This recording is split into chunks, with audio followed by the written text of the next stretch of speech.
Assalamualaikum warahmatullahi wabarakatuh. Alhamdulillahirabbil alamin. Asyhadu an la ilaha illallah wahdahu la syarikalah takriran bihi wa tauhidan. Wa asyhadu anna Muhammadan abduhu wa rasuluhu amma ba'd. Allahumma la sahla illa ma ja'altahu sahla wa anta taj'alul hazna idza syi'ta sahla. Allahumma inna nas'aluka hubbaka wa hubba man ahabbak wa hubba amalin yaqaribuna ila hubbik birahmatika ya arhamar rahimin. Amin amin ya rabbal alamin. Para pemirsa yang dirahmati Allah Subhanahu wa taala. Kalau kita tanya kepada diri kita, mau nggak apabila kita mendapatkan pahala dari sebanyak-banyaknya manusia yang ada di muka bumi ini? Loh, emang bisa Ustadz? Bisa. Pada saat kita betul-betul menempatkan diri kita di dalam kepemimpinan atau di dalam pioneer, menjadi pioneer dalam kebaikan-kebaikan. Masya Allah. Islam mengajarkan kita tidak menjadi followers. Islam itu mengajarkan kita untuk menjadi leader. Islam itu mengajarkan kita untuk menjadi pioneer, ya. Yang paling penting kita ini bisa mewarnai zaman. Karena apa?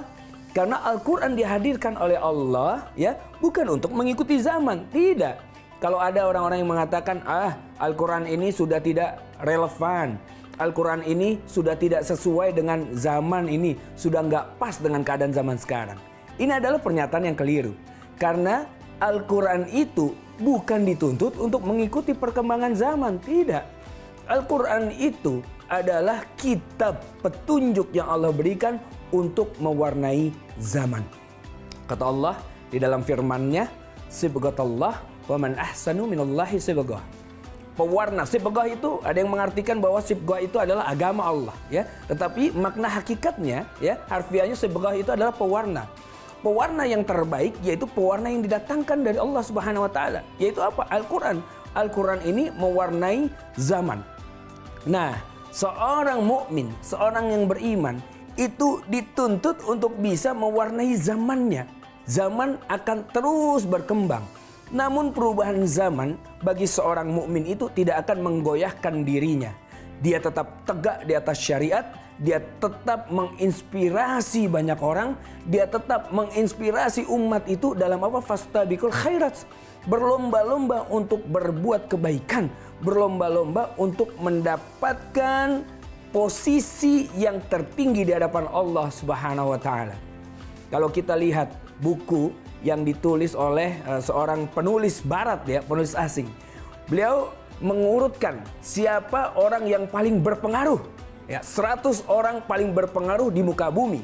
Anda akan kaget mendapatkan bahwa nomor 1, the most powerful person, the most influence person in the world adalah siapa? Nabi Muhammad sallallahu alaihi wasallam. Masya Allah, ya, 1400 tahun yang lalu Nabi Muhammad sudah wafat.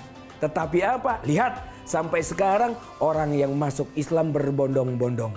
Bahkan di Eropa pun sekarang sedang berbondong-bondong masuk ke dalam Islam. Masya Allah. Bahkan di Rusia pun berbondong-bondong sekarang masuk ke dalam Islam.